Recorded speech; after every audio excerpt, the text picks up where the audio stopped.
Well, back at Turffontein on a Saturday, the only difference is that we are on the stand-side track for another very competitive program. Nine races on the program, commencing at 12:05, and of course between the start of racing on a Saturday and now, you can actually get in touch with us via our X handle or alternatively via WhatsApp. That is a racing 12:05, part of a doubleheader. We're back in the Western Cape as well on Saturday, and then we round it all off at Hollywood Bets of Greyville. 9 races on the card at Greyville, and there's a feature race that we will be touching on, and that is when we do preview Greyville racing. But for now, let us welcome our esteemed panel. That is Mr. Daryl Marie and Mr. Darren Burrows. Good morning to you both.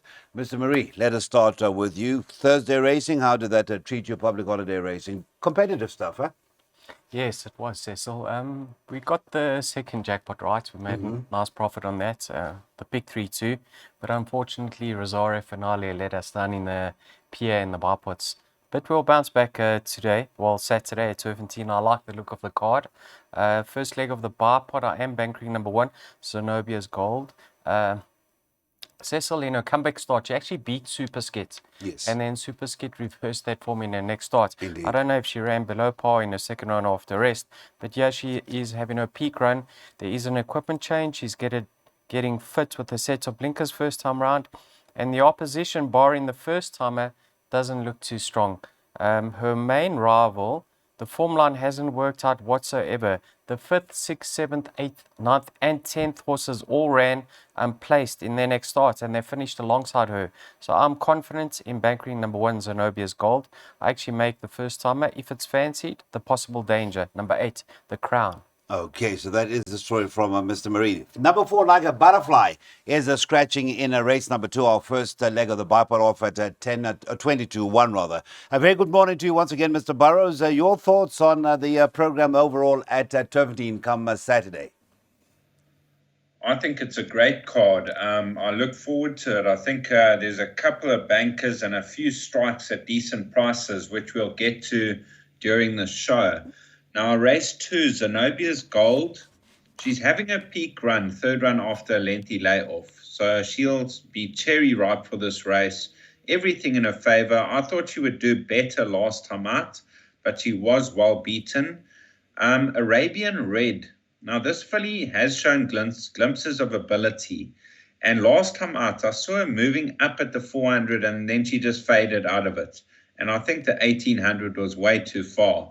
She drops back to 1400 with Pierce Stratum. So include this into your trifectas. Illa de Orange ran 4th on debut over 1200, beaten 5 lengths. Can only improve over this sort of trip. And don't ignore the Crown. Now, this is a first-timer Rafif out of a horse chestnut mare. If this filly is any good or showing any sort of ability, she could make a winning debut. Okay, so the Crown of that is Aleclaire teaming up with the Phoenix Syndicate nominee, Mrs. B.J. Herber. Right, there it is, Banker, that is Banker, the one in leg 1 of Daryl's bipod, and Banker, the one in leg 2, that would be Mastership. And then it is hoping for results in legs 4 and 6. We're off at 20-1 with that first leg of the bipod at Turffontein. And so we move on with our program at Turffontein. It is stand-side racing on a Saturday. 13:15 is the off time to a maiden plate over the 1400 meters. And just having a look at the top 2 or 3 in the betting before we turn to Darren Burrows. Mastership back after a bit of a break. That is 65 days. Is at 17-10, a 3-1, a nibble at the 2, Policy of Truth in from 3-1. 7-2 is number 9, a Mocha Frappe. And it comes back off nearly a year's rest, but no comment from Alec Laird. Now, as far as you're concerned, Mr. Burrows, I know Mr. Marie is keen on the chances of Mastership certainly running into that first 3. Did find a lot of support in its last 2 outings, and I don't know what are your opinions? A trip, or what is it? Or maybe just the penny hadn't dropped then? Yeah, I think he had an issue. I did speak to Scott Gaskell, the owner, and Yes. Something was amiss that they had to see to. I think it was a minor problem, but they said after the layoff, you'll be a better horse. So I just can't recall what he told me exactly. So on his form, I mean, that third to behind Presley, He wasn't finding much the final 100 meters, and last time out he just seemed one pace off the pace, but there was a slight niggle. So I think he's going to come back fresh and run a cracker. I do make the dangerous policy of truth. He pulled too hard in his last two starts. They've dropped him in trip. Then you've got Salute the Flag. Now, he's been campaigning in Cape Town. That run behind Riverstone in a 20-horse field, that form line's really standing up. And last time out, a bit disappointing, but he can bounce back in his own province. And Mocha Frappe. Now, this was ran off Pure Predator and Prince of Green back in May last year. All depends on his fitness, but he could be right there too. So it's not clear-cut mastership, even though he could be the horse to beat. 1, 2, 4, and 9 can win. 1, 2, 4, and a 9. Mr. Burrows doesn't make Mastership a 5-star bet, but can win. He's gone 1, 2, 5, and a 9. Right. We know you're bankering Mastership. Is that the case of should be in the first 3, or you're confident about your banker? I'm actually hoping he drifts out race time so that I can have a strike. Cecil, there is a comment with regards to Mocha Frappe on SA horse racing. He was given the break. He was given time off to mature. Yes. Okay. So he looks like a very nice sort, but I don't think he'd be readied up. If he does win, it will be his class. But I think there's certainly meat left on the bone. Mastership last time out, he was disappointing. You can see in his penultimate start, he beat Phil Allright quite convincingly, and then he turned the form with him. Now, in his penultimate start, we all know what Presley's come out and done since then. Second was Marauding Horde. We know what he's done. And fourth, when he ran third, was 2 miles west. Yeah. Right? 2 miles west was 3 lengths behind him. Who beat Policy of Truth last time out? 2 miles west. So on a line through 2 miles west and Breath of Magic, Mastership's got the beating of Policy of Truth. And I'm not looking past him. I'm happy to banker him, and I'm hoping he drifts. Okay. Well, what I can tell you is that as far as the Rankies-Fontein crowd, they do suggest, like Johnny was very bullish at that time behind the Presley. He thought it was past the post because obviously he had seen the work down at Rankies. And again, next time out, he gave it a chance, but yet was to be disappointed. But as you say, the break, as Mr. Burrows points out, the rest may just be as good as the rest, and the rest as good as the change, so to speak. Let's go to the selections for race number 3. No, they're bullish.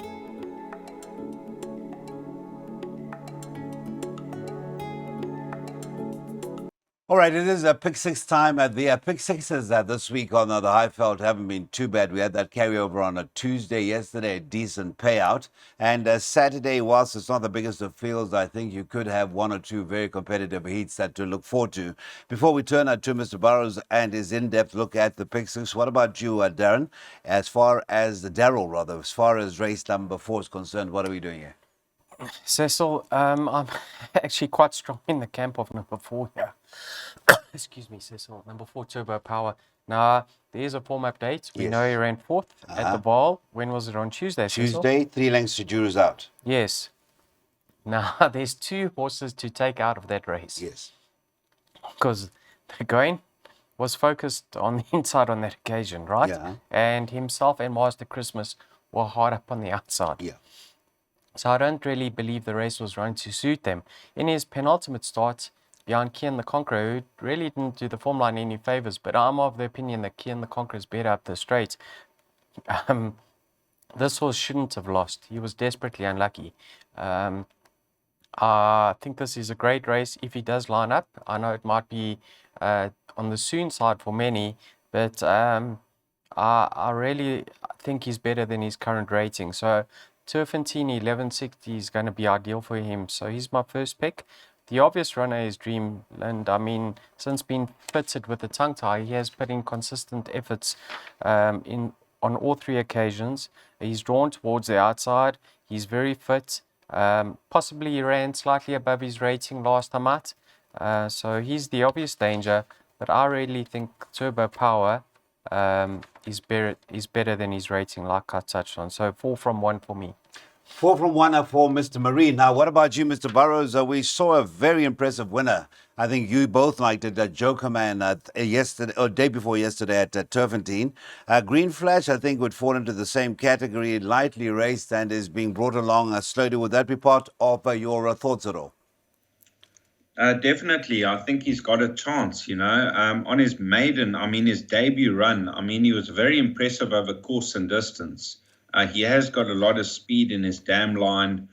Last time out at a quick vault track, he just never got on terms. I thought it was a bit disappointing. The money was down.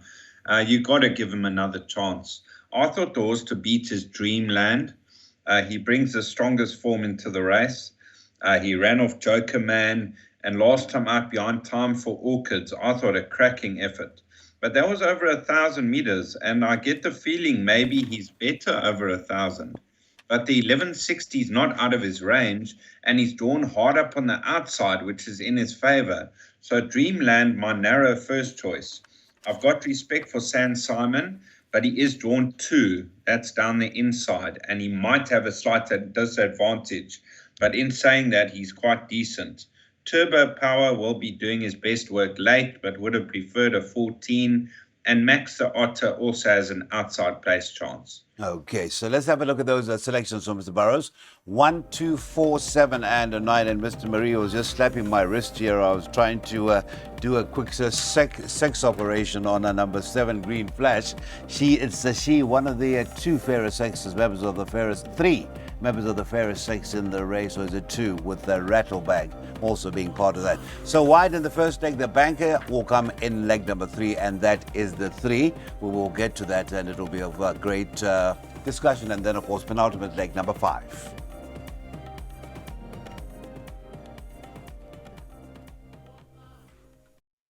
So we get to our first jackpot race, number 5. It is a field of 10 initially carded. This is a racing, a 244 racing.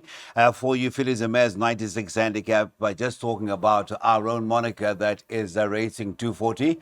What about our handler as far as the weighted to win product brought to you by Betway is concerned? Well, it is on screen. And alternatively, there is a WhatsApp number to get in touch with the 2 revered gentlemen, Darren and Daryl. Right, race number 5, you've got some speedsters here.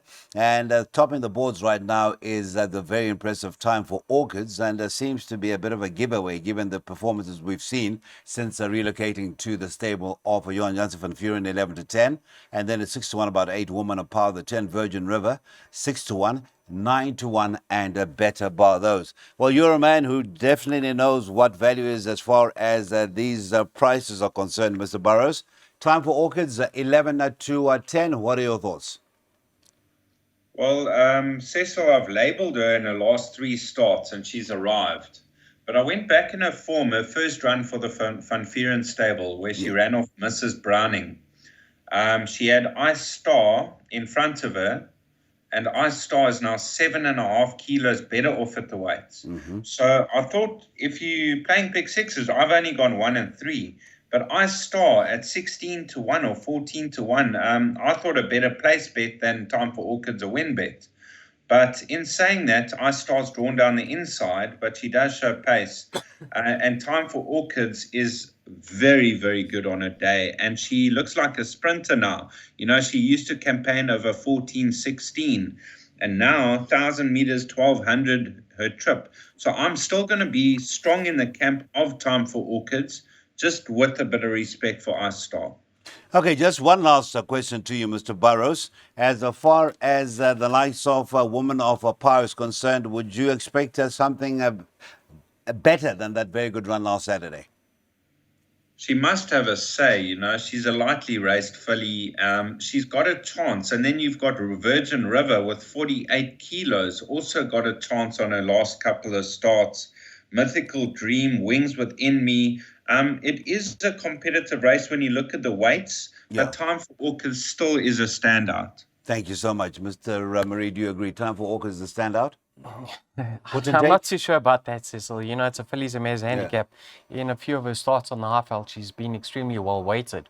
This time around, she carries the pudding. 62.5. certainly she's in cracking form. She's got the draw. She's more than capable, but I think she's too short in the market. Like Darren touched on, R-Star. I mean, if you had to swap the draws, R-Star and Time for Orchids, you'd be heavily in R-Star's camp.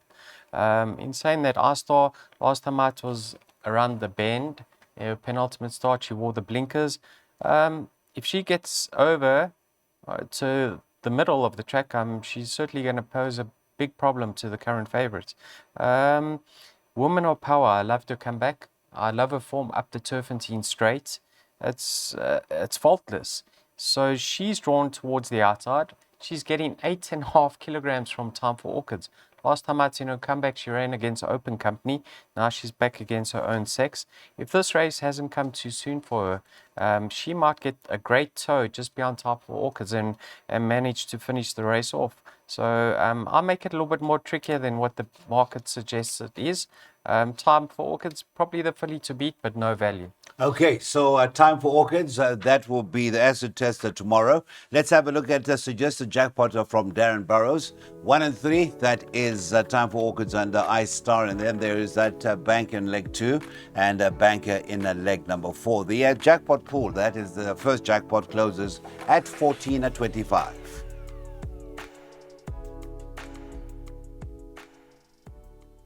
Okay, so we have our first short-priced favourite. Well, we did have one in race number 2, and for me, the jury's still out on Zenobia's goal, but that looks a very weak field. Justified favourite and odds-on a 9 to 20. That is number 3, Marauding Horde, in race number 6, looking to make it 3 on the bounce. Marco van Rensburg retains the rider for the Mike de Kock stable. Second favourite is the 5, Fushimi Inari. 7 to 1, 8 to 1 about numbers, the 7 to the rescue and the 2 the brief, also 8 to 1. So that is the fielder for race number 6, Mr. Marie. It's a chance to get involved in the last jackpot, a merit rated 80. Your thoughts here? Yeah, Cecil, we fancied Marauding Horde's chances last time out, and he won convincingly, right? Mm-hmm. Just take note on that occasion. There was quite a bit of pace in the race. Yes. Mr. Terry's horse was over racing up front. Crepuscolo was sitting up second, right? Yes. Without cover, up the turffontein hill, having to work from a wide draw. And there was 1 or 2 others up on the pace that faded away to get beaten steeplechase margins. And Crepuscolo was the only one that stayed on, that was handy. The rest came from towards the back of the field. So have a look at Crepuscolo. Now he's drawn 1, right? Mm-hmm. And he's 5 kilograms better off. Mm-hmm. And he's not going to have to work to get into a prominent position. So I don't believe the 1 should be how they're betting. 5 to 10 and 33 to 1. I don't think that Marauding Horde is a 5 to 10 shot, that's for sure. I don't see as much pace in this race. But you know what? Marco got off him last time out. And he said, I actually pushed the button too soon. He was traveling so well, he could have sat much longer. So he's improving, and he's on the upgrade. I respect him, but I just don't think he's a 5 to 10 shot. But he's a banker. No, I backed him up with 2 the rescue. From day 1, day dot, Mr. Terrier said, this horse, when the penny drops, he's going to be decent. And last time out, he was making his return as a gelding. He's won from one as a gelding. He won easier than this margin suggests. And I'm not reading too much into that form line because you can't really compare them. But Cecil, he's a 3-year-old receiving 4 kilograms from Marauding Horde. And I'm of the opinion that will put him into the play of the year. So I'm going 3 and 7. I think the value lies with the 7 to the rescue. I think Mr. Burrows, Mr. Marie was convinced after the form line was franked by a horse that had run the last behind it to the rescue last time. Volta Face coming through to win on Tuesday. Yeah, Cecil, this horse to the rescue. I mean, he takes ages to get into his stride. And I think he's a horse looking for 2,600 meters in time to come, because I think 2,000 meters is way too short for him. But Marauding Horde, he put his mind on the job last time out. Normally he takes ages to get going. This time with the blinkers on, he just cruised into the lead and he won extending from the field. You have to question what he beat in. I know it was a feature race, but it wasn't the strongest of races. You had Tax Haven, who ran fourth. He's still a maiden, but in saying that, he couldn't have been more impressive with the blinkers. And the pace wouldn't worry me too much because he can quicken with those blinkers in an instant. So I'm going all in Banker Marauding Horde, and he could be well above his rating. I mean, the manner in which he won last time out, he could end up well in the hundreds or the 110s. So right now, I'm opting to banker him.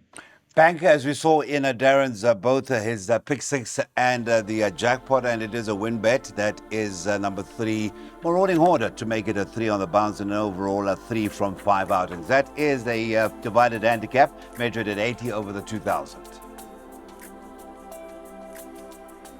All right, let's have a look at the penultimate event of the afternoon, the last chance to get involved in a double at turffontein. It is a fillies and mares divided 77 over the 1600 meters. A field of 9 are currently carded, and it's your favorite number 5, a Kissing Machine. Very good maiden win, a beating Play with Fire, who subsequently came out and won just a week ago, sometime this week, and that is at 3-1. Second favorite is a 3, Happy Mo, also a recent maiden winner.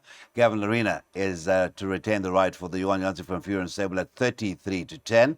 And then beyond that, you're looking at the 6, Mighty Goddess. That is Mr. Waishong Mawing is the second string here, and that is at 9-2. Right, before we get to Mr. Burrows and his final thoughts to race number 8, Mr. Marie, you have to be a machine to beat Kissing Machine, and the Sound Machine, the machine to beat Kissing Machine.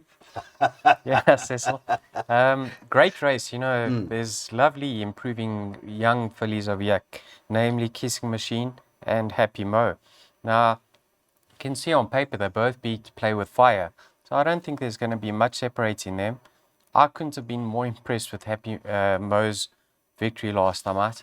The race, the way it was run, wasn't run to suit her. They went very, very slow. She was at the back of the field, but she turned, when Gavin actually let her loose, she extended away from that field very, very impressively. So both of them are coming into this race in good form. Kissing Machine, on the other hand, on the inside track, she had it all her own way up front. She dictated. You can see she gave Francis Ethel a big scare in her second start. We all know what Francis Ethel and Sukhumvit have done since then. So the fact that Happy Mo is probably going to get a lead from Kissing Machine and get some cover, I'm leaning towards her because it's never easy to go start to finish on the stand side track. So for me, 3 from 5. But I just have to bring you to order there. Did Kissing Machine give Francis Ethel, or Francis Ethel overturn the prices? Because this was favorite when it was beaten by Francis Ethel, eh? Yes, it was favourites, yeah. They're both lovely fillies, so I don't know what to say. Yeah. They're both going to win their races. Thank you so much. Right, Mr. Burrows, the Happy Mo form line has since been franked with the Springer coming out to win after Play with Fire came out and won as well.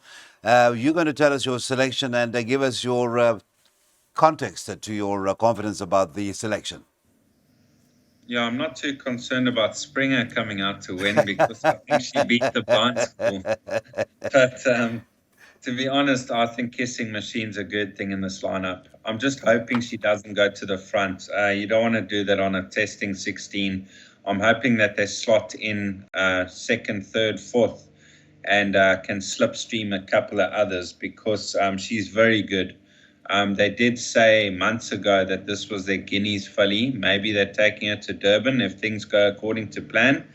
But that second to Francis Ethel, I was all in her camp, and I thought, oh my word, she got beat by some random horse. But now that horse has turned out to be very decent.